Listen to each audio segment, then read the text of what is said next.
Oh langsung. Langsung wae ya aja kakek ngomong kang iku dikucir lambemu.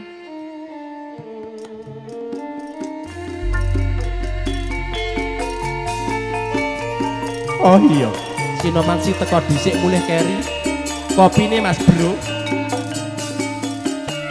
Loh.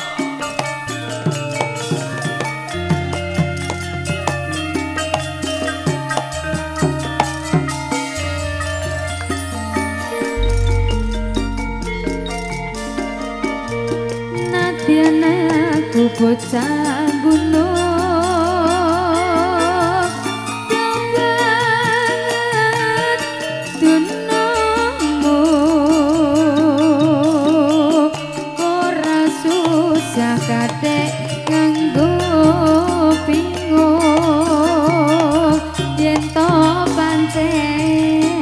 tresno aku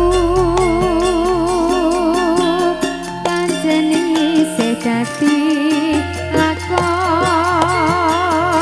tinggalke seliramu ra ora yen bakal kelakon perpisahan karo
Pokoke Destran dina niki kudu beneh karo padatan.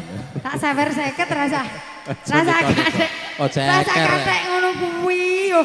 Aku kudu jelungo, Pak. Kudu kancane kudu mandeg jebule kok ya dibablas. Aku ki terus sing ngaini lho. Mas aku streaming di Media Pro lho iki, Kek. Kek anu, halo fans. Kamu kok subscribe. Halo fans, subscribe kowe ki aja ngawur atusan ewu ki yo. Engko tuwas dadi rasan-rasanan lho Mas anu. Jiji. Dan iki kalebet niki dipun derekaken kanca-kanca ingkang A1 Kak. Iki panjak kok ora enek sing elek to. Ya Allah. Dwi Media Pro terima kasih. Enek sitok Kang sing elek. Sidi. Delan Teko bocahe. Alah. Sampeyan. Pijer gur pijer curhat wae. Lah piye? Nobrah nakor. Apa kowe ra kelingan dalan ning omahku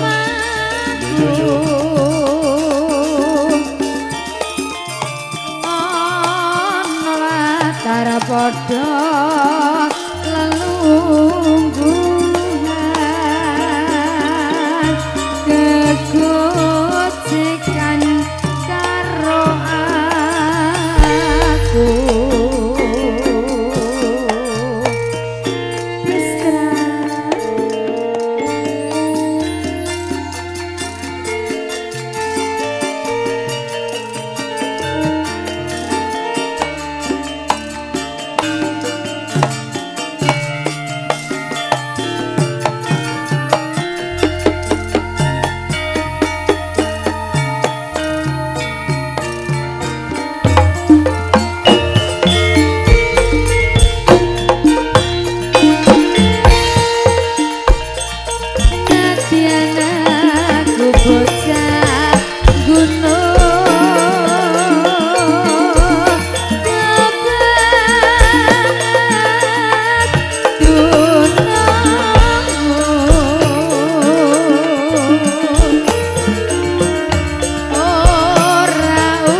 Belinda matur nuwun. Jembleng sarendeng gumun setahun.